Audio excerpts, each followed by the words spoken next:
Welcome, everybody, to Small Man's Podcast. Today, I have my good friend Stuart Fujioka joining us. How are you today, Stuart?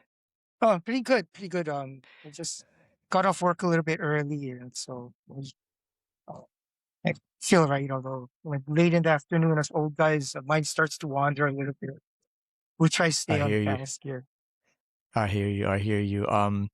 For those of you that are not familiar with my relationship with Stuart, we've been, I won't say training partners, but we've been competitors basically from the get-go, like the no White stripe belt, white belt yeah. days. Yeah, the no stripe.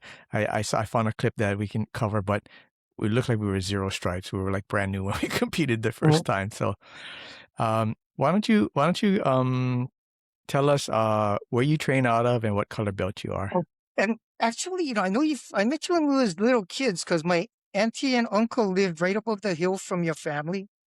So, we I I jump remember down and play you. with you guys I once in a while. remember you. Yeah. I remember you talking to me about that at the first time we competed, and I was like, "How did this guy remember me?" I couldn't remember, but you know that was great that you remembered that. Yeah, because it was only you and Oshiro's had a whole bunch of guys in their yard all the time. So that's why it's easier for me to remember, I think. But I train at Zapatero Jiu-Jitsu Academy. I've been there from the day I started, which was back in 2016. And in fact, we used to be in that location where your school concept is now. And then we moved to the place now across from the Lilia Bakery on Right. Nimitz. Yeah, sorry, I missed the last couple t-shirt orders. So this is an old one. This loosely translates to Zapatero. Ah, And then on the very back, I nice. don't know if you can see it, but there's some Japanese writing. That's our lineage from Oswaldo Fada down to Leandro Niza. So this is a really cool shirt. So they they ran out of this one, but I still wear it because anyway. So um, just last May, I got promoted to black belt. So um, is I'm I think August makes 10 years I've been training in jiu-jitsu. Yeah, I was at that your black belt ceremony. That was a very good time, very memorable moment for me, seeing one of Mm. my longtime friends getting his black belt. So Yeah, it was kind of funny. Go ahead. I didn't know anything about it, but when I saw you, you usually tell me if you can visit Zapatero. But I didn't hear anything. And then when my brother walked in, he had flown in from California and he was hiding all afternoon. So then I knew I it had something to do with me. I remember it was like I think it was maybe the week or a little before there was a tournament, and I bumped into Edmund, and Edmund was saying, "Oh, hey, by the way, Stuart's going to get his black belt." And then he invited me at that time. So that's when I knew you were going to get your black belt. So yeah, I figured you'd know if I was there that something out of the ordinary was happening. Yeah. I forget what happened in that tournament, if it was fighting or was just coaching. But yeah, I remember seeing you. I think it was on Naga. Must have been. Yeah. Yeah. Yeah. It's actually probably been, I would say, almost close to 3 years since we competed against each other, because I had just started at Concept and we competed at Brown Belt. I remember at Naga. I think it was Naga. And you came on top of me again. Yeah, but that was the Never. first time you had come out with that open guard and I was completely shocked. I couldn't do anything. I had to try something new, Stu. I couldn't crack the code against you, so I figured maybe I'd try something new. Still didn't quite Yeah, work, like but I was ready for the closed guard and half guard, but that um, double sleeve and spider just threw me off. But it was a good match. Yeah, that was a fun. fun Yeah. match. Yeah. So yeah. So now that we're different color belts for now, at least we probably won't be seeing each other, but who knows? Somewhere down the line, may meet up Yeah, again. eventually. But Eventually, I sure eventually. it's just as fun, if not more, to train with you than fight in the tournaments. I agree with that, especially because you and I, like, we're the few guys that pretty close in Mm, size. I mean, you're actually a little older than me, right? And we started about the same time, so skill levels yeah, similar, right? Not one person's not dominant over the other, so it is fun. It is fun rolling with you. I wish we crossed paths a little bit more, but we train at different well, schools. You have different schedules, so. But it was good. It was good seeing you last Friday yeah, over at that was Concept. fun. Yeah. That was fun. That was fun.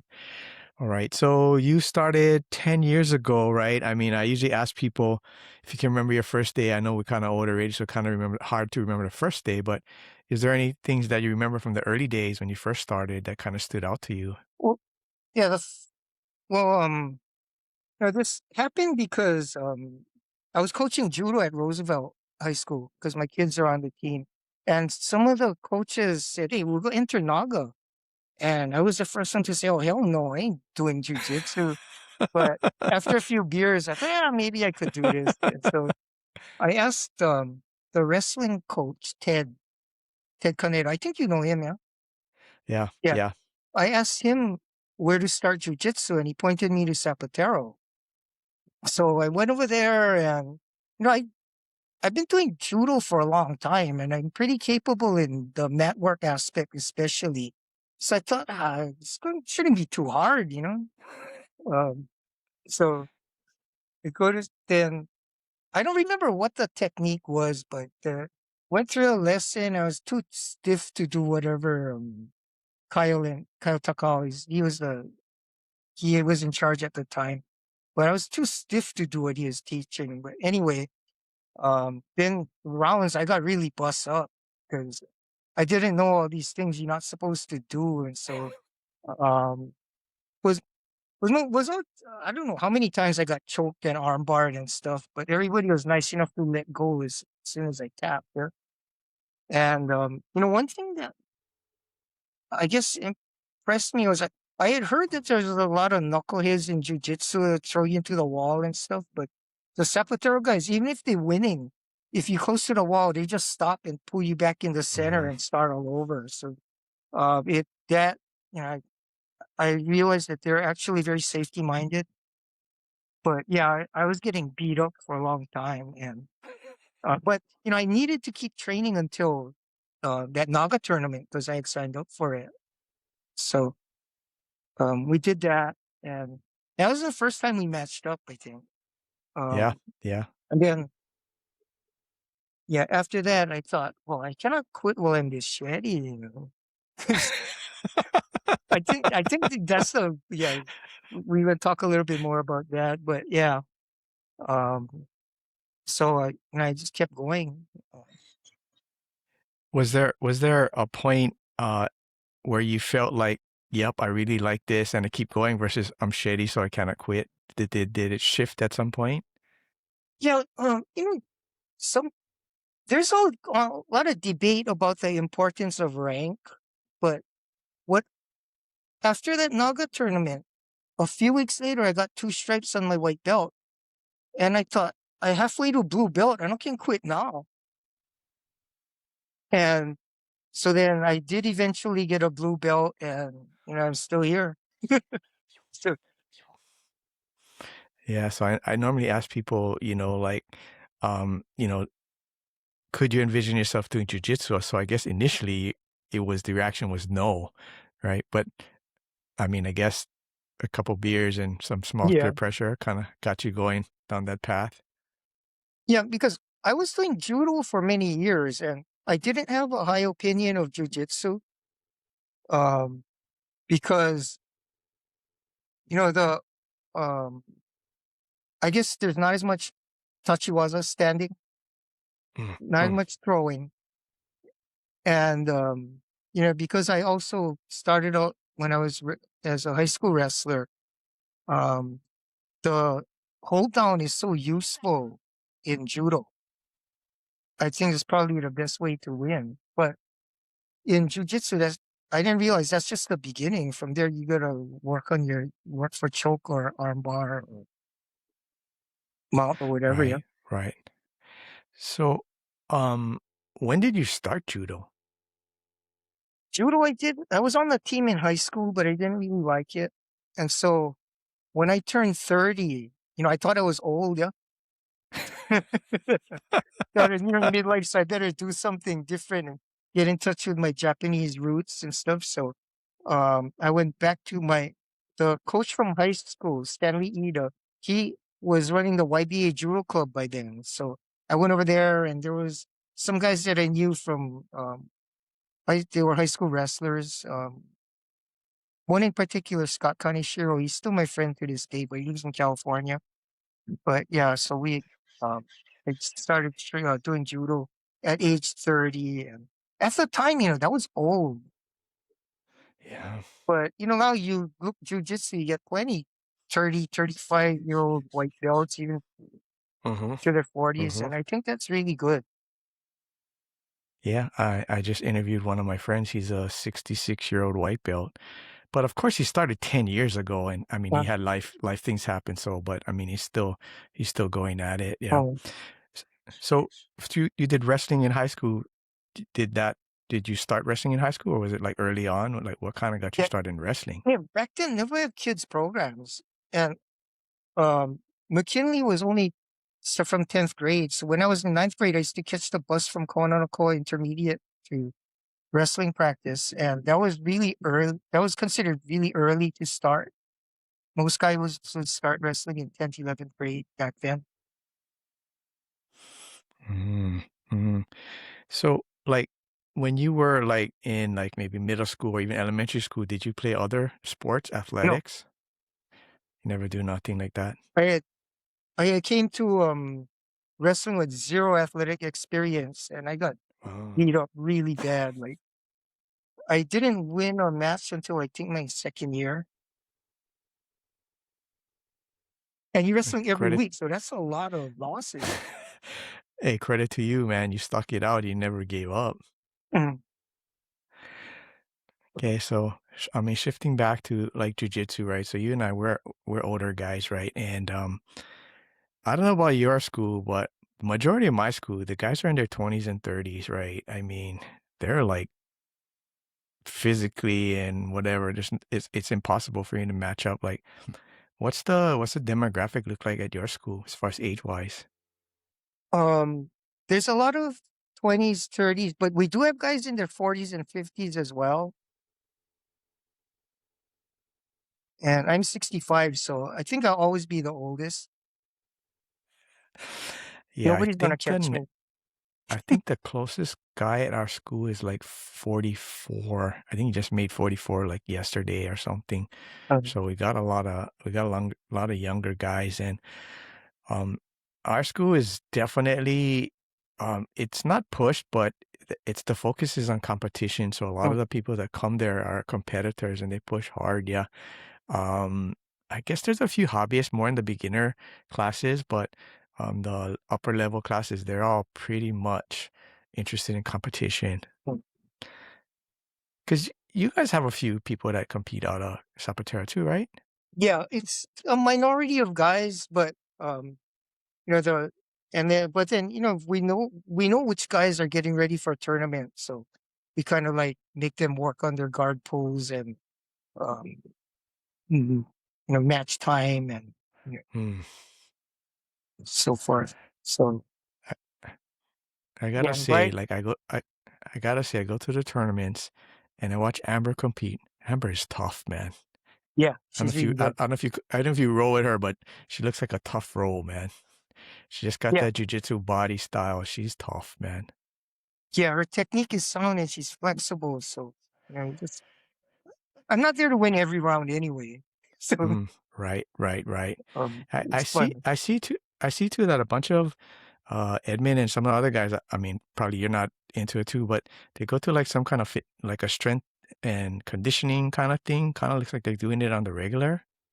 That is It's tactical like strength. tactical I think strength. it's Yeah, yeah, yeah. by the stadium mall, someplace around there. Yeah, I don't go because that's the day I take my mom on her errands. Oh, I see. So, us being older, right? Do you have a certain kind of routine that keeps you kind of outside of jujitsu that kind of keeps you able to like Oh, let me take a few steps back. How frequently do you train? Um, 3, 4, 5 times a week, depending on what the week is. Mm, mm, okay. So what's Stuart's recovery process look like? Um, Main thing I think is hydration and rest.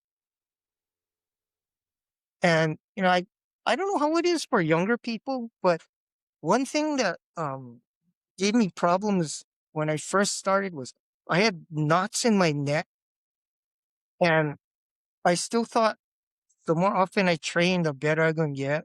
So the knots didn't go away, and they would like put pressure on my nerves, and so I had numbness in my fingers actually.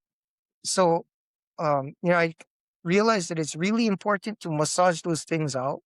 It doesn't take long. Just a few seconds of pressure on a hook or even the doorway, and Mm. that just loosens it up to the point where I can train again. And sometimes I would get spasms in my back. I thought it was the low back, but actually it's the mid back. So that too, you gotta kind of rub out the knots. Um, just take a few minutes in the morning to do that. I Do highly you recommend doing that. do you do any other sort of fitness or conditioning type things outside of jujitsu? I run, not far, not fast, but it's good for weight control. Mm, And one thing I find in competition is sprinting helps a lot, just because sometimes it's bursts, and then what matters, what's really important, I think, is how fast you recover from that burst and you're ready to do your next move. And I think young guys, it's a sprint from combate till the time runs out. But for us, it's like you there's an exchange, then both guys got to recover, and if you right. recover first, then you're better off, right? So, I think jogging and sprints is really good. I used, during COVID, I ordered a Bulgarian bag. You know what that is? That crescent Yeah, shape yeah. Right, padded thing. right. Yeah, that's really good because it ain't boring, and you Mm. got is some aerobic movement along with the strength component. I really like that, but I got some fluid in my elbow, so I haven't been doing it lately. But Mm. that would be my strength training when the elbow's okay. You know, aside from like obviously improved technique and skill levels, has your jujitsu changed a lot maybe in the last maybe 3, 4 years?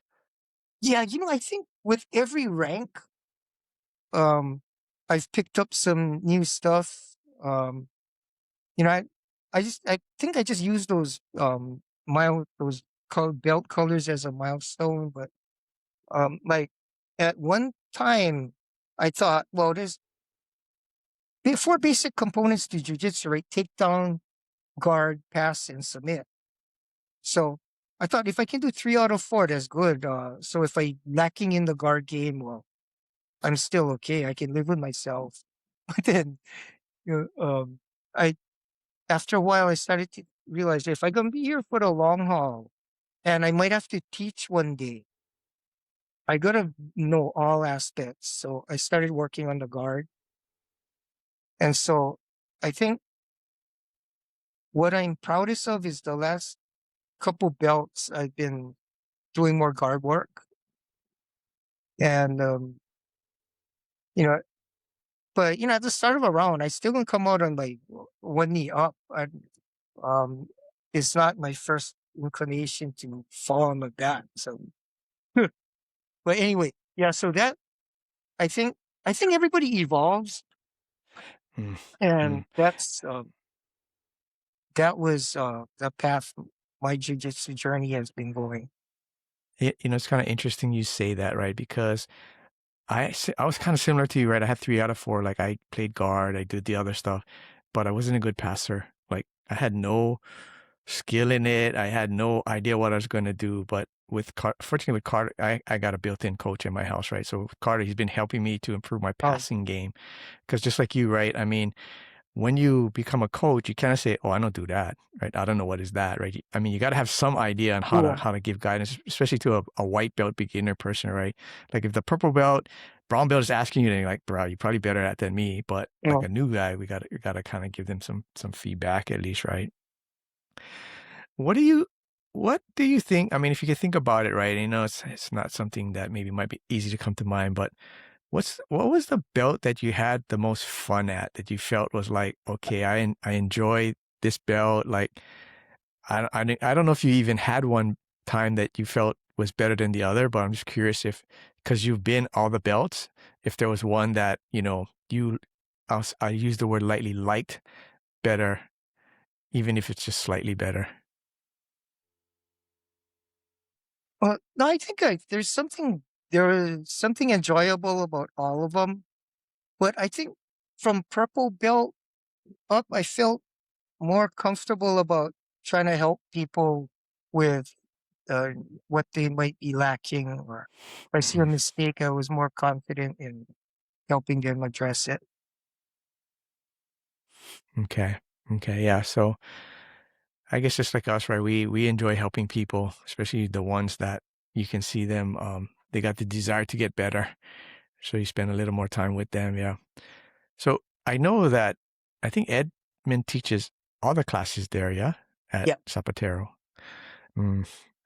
But I guess from the standpoint of maybe within a round or after class or whatever, there's people that you kind of assist with maybe something you saw that they needed to fix up. yeah. Usually mid or post round, if I see it, because otherwise, if I want to talk about it while I remember.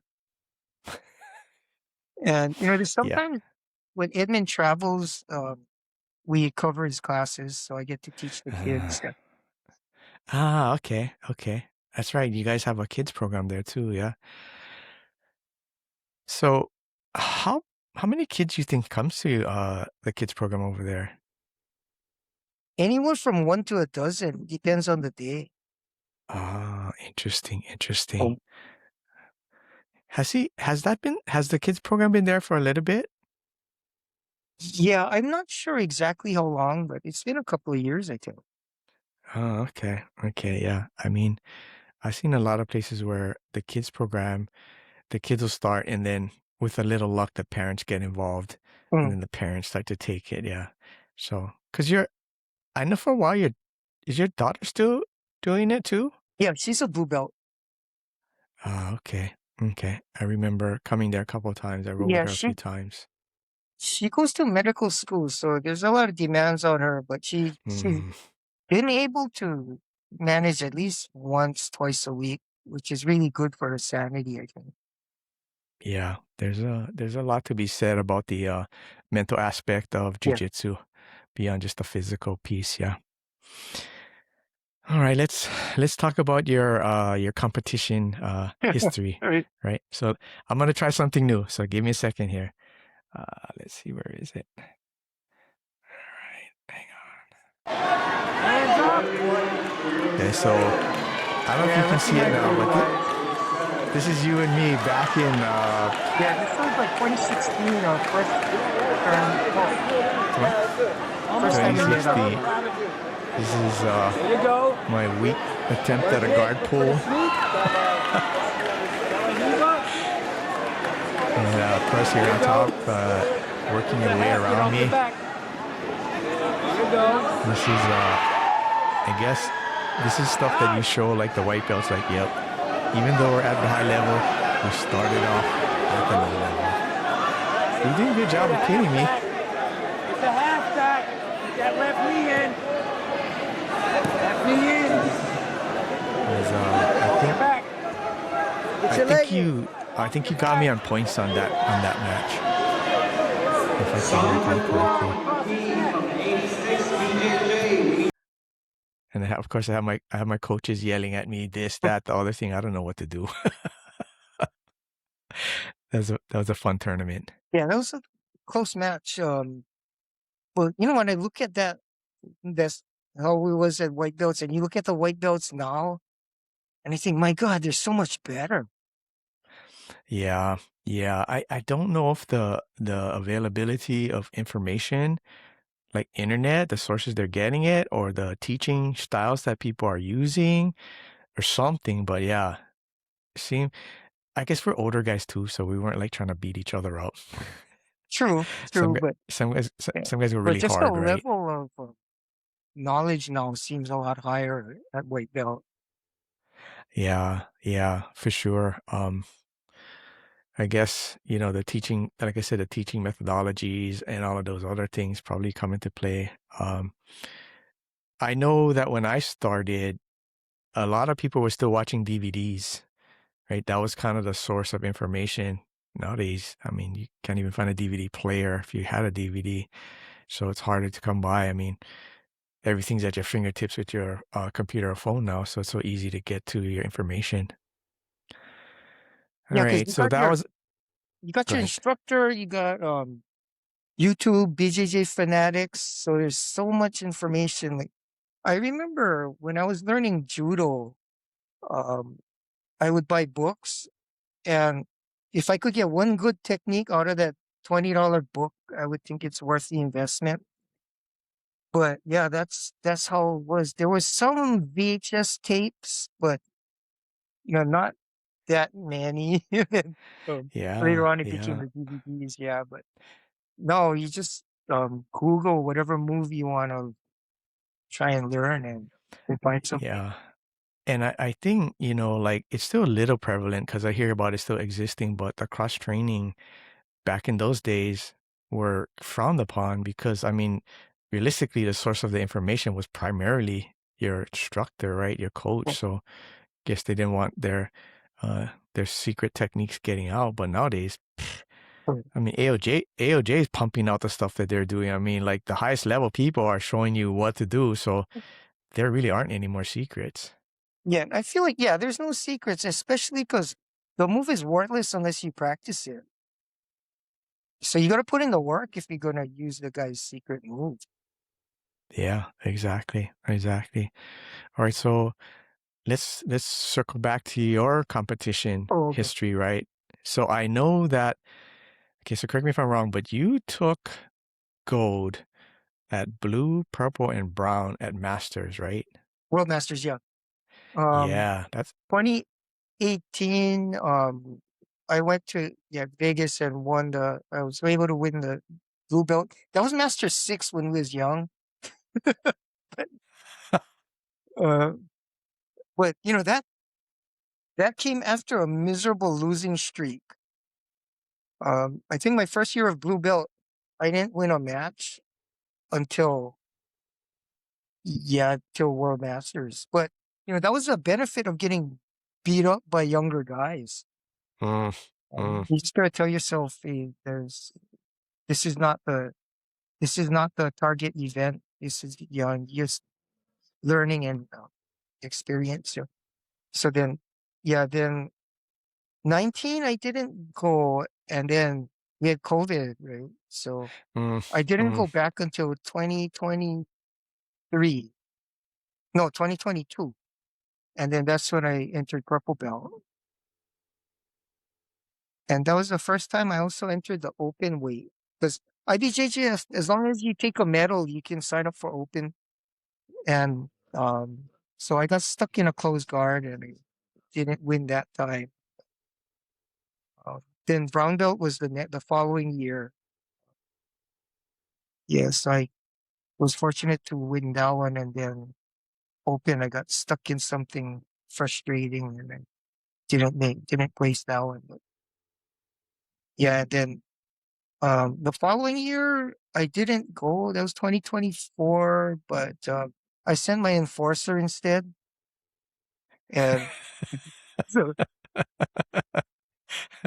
so that was the year you went and took it. So I knew Hawaii was well represented, so I didn't stress too much over that. And then last year, I mean, shoot, you got your black belt like just a few months before Masters, like not a whole lot of time, and then you Yeah, you there's a entered Masters at black belt, yeah? yeah, and so it was right before I was gonna register. So I had to I think I had to change the rank on my registration. anyway, yeah, that one, um, that was a good time. But I won the first match, and then I lost semifinals, so I ended up in third, which was, I think, really good Hey. for a first black belt event. Oh yeah. Oh, for sure. Like I said, I mean, there's a chance that at black belt, you're gonna go against somebody who's been a black belt as long as you've been doing jiu-jitsu, Yeah. right? I mean, after black belt, there's no other level. So I mean, they can just keep racking up the years of experience. So that I mean, to even medal on the first try, that was impressive. That's impressive. And then in open weight, my first match was Wagner Mata. That I think he coaches like some MMA guys and some UFC guys in jiu-jitsu. In addition to really big, being really big, he's really good. So uh, I didn't last too long with him. My hats off to you, Stu, to even attempt to go into those open weights. There's no even glimmer in my brain that I would Yeah, even try to step on the mat with anybody at an open weight class. I'm just too small for that. and one day I'm gonna beat one of those guys. You know it's ironic, right? So I was thinking about this, right? Because the year that you did the brown belt and you won, you kind of won like in the closing seconds of the match, right? I think you did something. The guy That was, kind of gave you an opening, right? And you took it right at the end. yeah, I was down by an advantage, and then um, I was stuck on on fours trying to pull in the legs, and that was Jamie Smith, the same guy you fought the year after. But yeah, I the more I think about it, he could have just stayed there, but that's not how he's wired. He don't come after you. Yeah, So he yeah, tried to, he tried to score, and then I was able to get my head onto his hip and knock him over and pass his guard. So yeah. You took down right at the buzzer because I know yeah, when I went the following year, the same thing. He was up an advantage. I had him in close guard. He kept fighting me off. Like in the last 15 seconds, I snapped him down from my guard and I got behind him and I took his back. And when he lost, I knew what was triggering to his mind. I was like, damn it. It's his second year in not a row. again. He was so freaking close to Yeah, winning. It's like, these I damn was like, Japanese oh, guys from bro. Hawaii. But yeah, I'm still friends with him, but he's more into golf now. Yeah. uh, yeah. But he So, lived in Hawaii. oh, really? Yeah. But funny story, Hmm. after that first um World Masters in 2018, we were walking up to awards and I could hear him wheezing. So I told him, "What, you forgot your inhaler?" And he said, "Yeah." So I let him take a hit of mine. It was a typical Master Six, these guys sharing inhaler after the fight. But That's that's funny. I That's guess you so can't funny. take it too seriously when we this old. Yeah, it's true. It's true. So it's all about fun at this point. Yeah. Just to, like I always tell people, you're a winner just to step on the mat. And now you're plus 60. That's even more so you're a winner just to step out on those competition mats. Yeah, Yeah. for Or sure. yeah, yeah, but he So hit you're, two knee and one hip replacement and screws in his neck, but he's still going, man. it's just in there. It's just in our DNA to just keep pushing and just Yeah. keep enjoying the sport that we love. Yeah. So is Masters on your roadmap for this year? Yeah, I think so. Because I did sign up for that Honolulu Open coming up Hmm. July 19. And then so it's a month and a half out after that. So yeah, I think I can do Hmm. it. Gotta Hmm. resolve a couple of things on my work schedule. So hopefully I can. I really hope we get a surge in people signing up for that Honolulu Open because You I got the like to World see it Masters happen. too. Yeah, yeah. I'm gonna do that one too. I gotta go set up my flight and room and stuff. But yeah, I'm gonna do that. I'm I'm kind of, I don't want to say I'm giving up, but I'm kind of thinking that this might be my last run at actually competing. And then at some point, I guess, grudgingly, I'll get my black belt, and then I'll be more inclined to be coaching coaching. and helping from that standpoint. Yeah, yeah, Yeah, yeah, because yeah. you can't do this forever. Yeah, I mean, unless they come up with a Master 8, Yeah. right? It doesn't make sense for us to keep fighting these Or, younger guys. At some point, like 65, 67, 68, we cannot fight 60-year-olds. It's people don't understand at our age, even a 2-3 year difference, it's big in comparison, right? Like 57 to 60. I mean, it just, the decline is unfortunate. Like I say, Father Time is undefeated. We try to slow it down, but the reality is, it's gonna catch up to us. Yeah. judo, I used to fight younger guys all the time, but I think it was different because I was the higher ranked guy. So at least I had an advantage in experience. Hmm. But jiu-jitsu, if it's same or the other guy's been at it longer, it's really hard. Yeah. Yeah.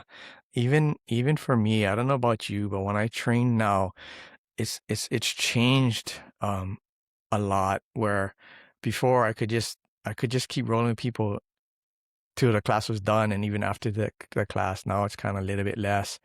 I choose the people that I roll with. Like, obviously, I'm not gonna roll with a big new guy that doesn't know what he's doing. That's been forever. But there's some stuff that I kind of dial back a little bit. Yeah, just preservation, Yeah. I guess, so to speak.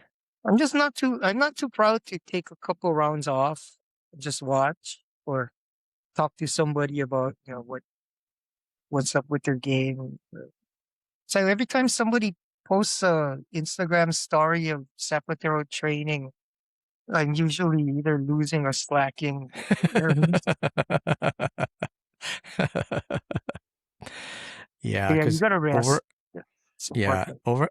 over at Concept, we get a fair amount of people that are tied to the Coast Guard. Yeah, because Maya came from the Coast Guard, so some of the guys are pretty big. Yeah, Oh, and they're pretty strong. yeah. Some of them look kind of military, but I didn't know what branch they from. Yeah. Yeah, yeah. Which- And Maya's retired Coast Guard, so he and has a they're all strong in good connection shape over too. there. Yeah. Yeah, yeah, yeah, yeah. So I know you mentioned for your recovery, you like to massage out the knots and stuff like that. Is there anything else that you kind of do to help with your recovery No, after it's just rest training? and hydration. I Rest think and that's the most hydration. important. Do you have a kind of a rigid diet, or just kind of a moderation? No, I pretty much eat anything except I have some food allergies, so I uh avoid shellfish. I can eat a little bit, like one shrimp, couple clams, but and that I'm prone to gout too, so Mm. I gotta watch that and try not to eat too much fat. Although I do like fast food. But yeah, I it's, tell you, man, I've known people that have gout attacks, and that thing is no joke. I don't care how big oh and yeah, strong you are. That thing is debilitating, like the worst possible. I mean, I haven't had it, but I've seen people that have it, and it's like, oh my God, looks like they're on death's doorstep, man. yeah, I, you I cannot do not. move, and it'll get worse just sitting there. So I'm on the typical old Japanese man medications. I take allopurinol for gout and amlodipine for blood pressure. Um, I I'm kind of borderline cholesterol, but I'm told that there's no calcium in my arteries, so I don't need the medication. That's But good. yeah, that that's uh that's when I kind of feel like time was catching up with me when I had to Yeah. swallow my pride and take those meds. Do you take vitamins and supplements and stuff too? One doctor told me to take D. Vitamin D. Mm. Yeah. Other than that, it's Yeah. just beer and whiskey. It's been working so far, right? Why stop, right? You wanna talk a little bit about what you do for work? Um, I'm a deputy attorney general. I work, yeah, I'm for the uh, transportation division of the Department of the Attorney General. So we do the DOT's legal work, and they sign contracts all the time. They need to be reviewed. If they need strips of land for their to make their highways and stuff, if they can't buy it, they gotta condemn it. So we go to sometimes I'm in court on that kind of stuff. But Hmm. I've been doing that just since 2023. Before that, I was in a different division of the Attorney General, and before that, I was in private law practice. Did a lot of criminal defense, some civil stuff. But yeah. Hmm. Is there anything you take away from either the work or the jiu-jitsu that crosses over as far as maybe making work easier to swallow or, Yeah. understanding jiu-jitsu differently? Jujitsu, you learn about patience and finding the most efficient way to do things. And you know, I think also, you gotta consider what the other guy is thinking, his point of view, what his options are. So, when you even whether you're working with somebody in your own office or adversarial situation, um, I think those aspects of jujitsu or any martial arts training actually are very, very um, useful. And once in a while, you will see a lawyer with cauliflower ears. You can ask, "Hey, bro, what happened to you?" And you come to find out he does jujitsu too. That's funny. That's funny. Hey, Have has like, Go ahead. your volume is kind of low. Like, Oh, sorry. oh, Okay, sorry. Is there somebody you think that has influenced your jujitsu through the years or even any stages that, stands out to you? of course, the obvious people in my lineage, Leandro Niza, Kyle Takao, Edmund Lee, the instructors, but also everybody who's ever said, "Hey, keep your elbows in, get off your knees." Uh, But one thing as an older grappler, did you ever see that video of Henner and Hiron Gracie? They're talking about they had this older student, unfortunately he passed away already. His name was Mr. Boyd. And he was getting really frustrated because the younger guys are beating him up.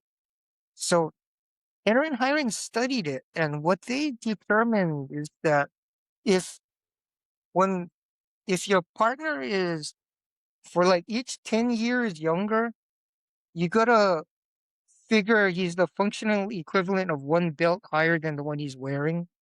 And then if for every 20 pounds by which he outweighs you, you add another belt. So like you could be getting beat up by a younger blue belt, but he's actually if he's got decades if he's decades younger and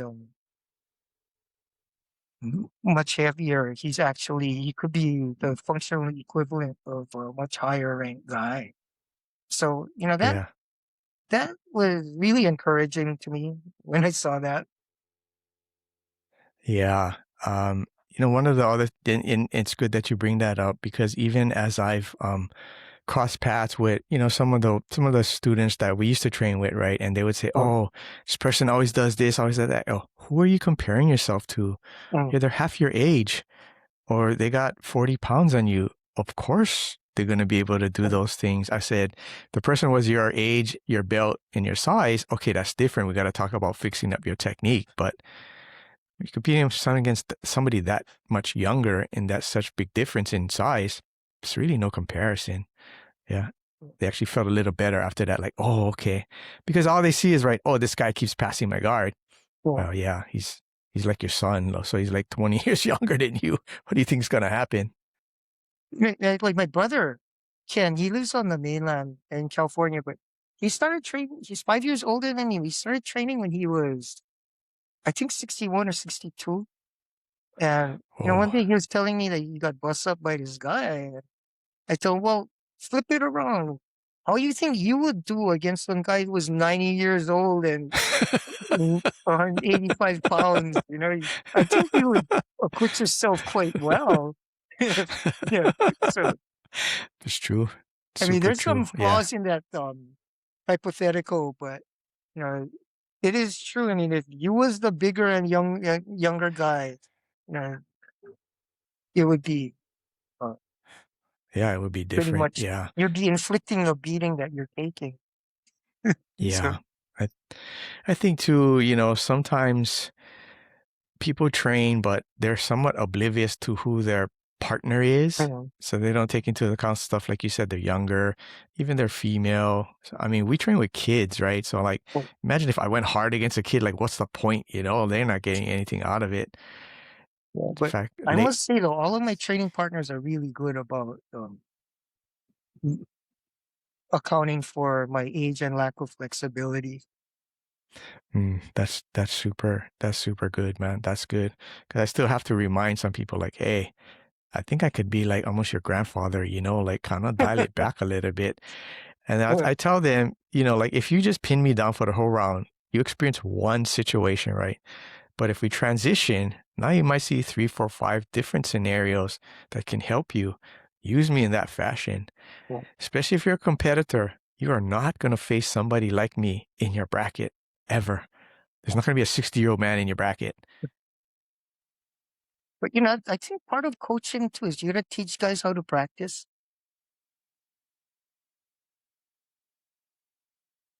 You're 100% spot on. I mean, I see guys like when they're drilling the technique, putting on so much resistance, the guy can't even do the technique. I said, bruh, slow down. We're just learning this thing. Let him do it. And they give you this look like, what? Why would I let him do that?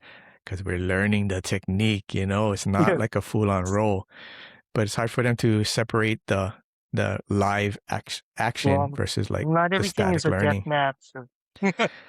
Yeah, yeah, seen that a lot. Seen that a lot. All right, Stu.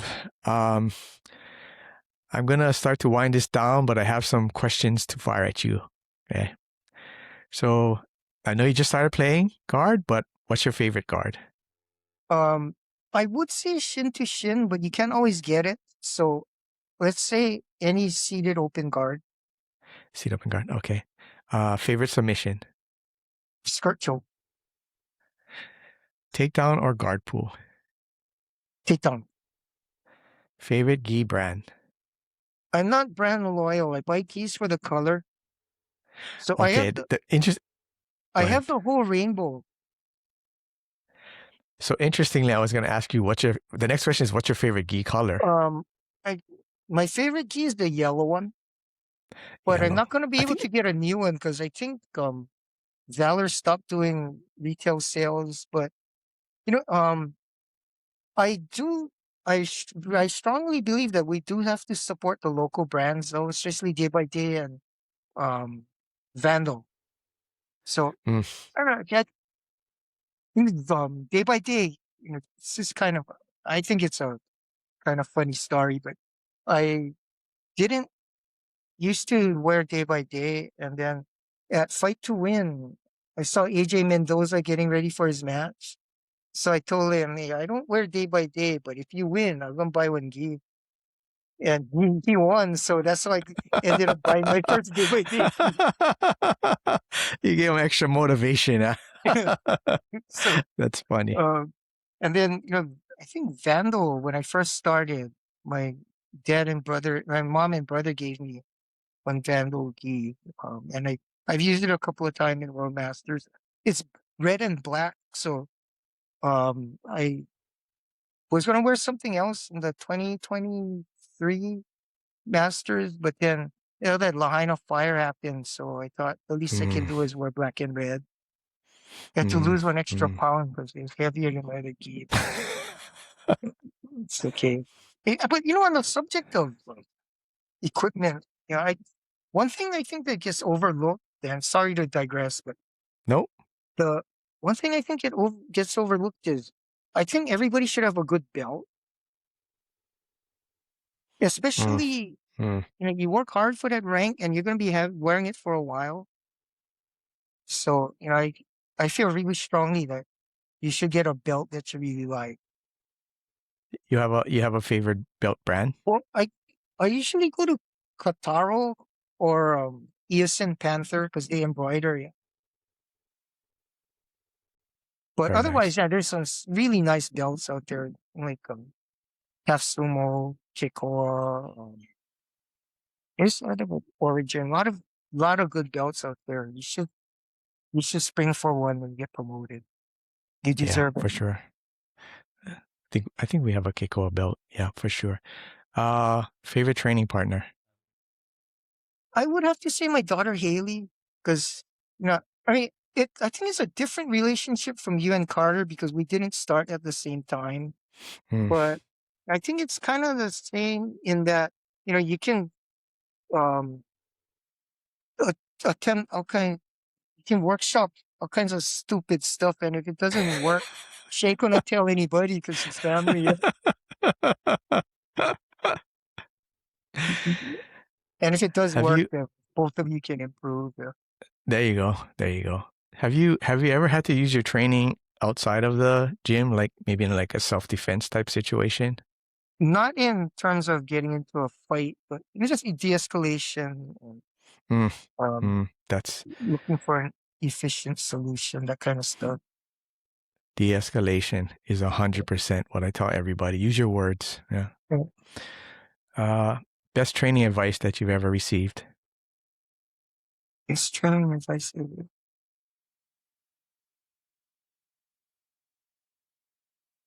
Um, I think be patient. I mean, not so much waiting around for your opponent to do something, but in terms of your progress, if if you get stuck and you losing matches, or you keep getting um, you, you keep getting smashed in your guard, or if somebody is you can't get out of somebody's guard, just gotta think about it, figure it out. It ain't gonna happen all in one day. Right, right. Okay. Favorite post-training meal? I guess whatever's in the refrigerator, although I'm partial to Italian food. Uh, okay. Uh, Favorite sports team if you have one? I I don't really follow any team sports. That's why I get bust up in fantasy football. But, Do Okay, so people that don't have a favorite sports team, I ask them if they have a favorite grappler or MMA fighter. not so much. My favorite spectator sport right now is sumo. But Mm, there's something to mm, like about so many of those wrestlers that I can't narrow it down to one guy. okay, sumo. Yeah, that's a good sport. That's our heritage right there. Okay, Stu, that's all the questions I have for you. I don't know if there's anybody that you want to give a shout out to or thanks to. Um, I mean, just thanks to Edmund, everybody at Zapatero, um, and to you for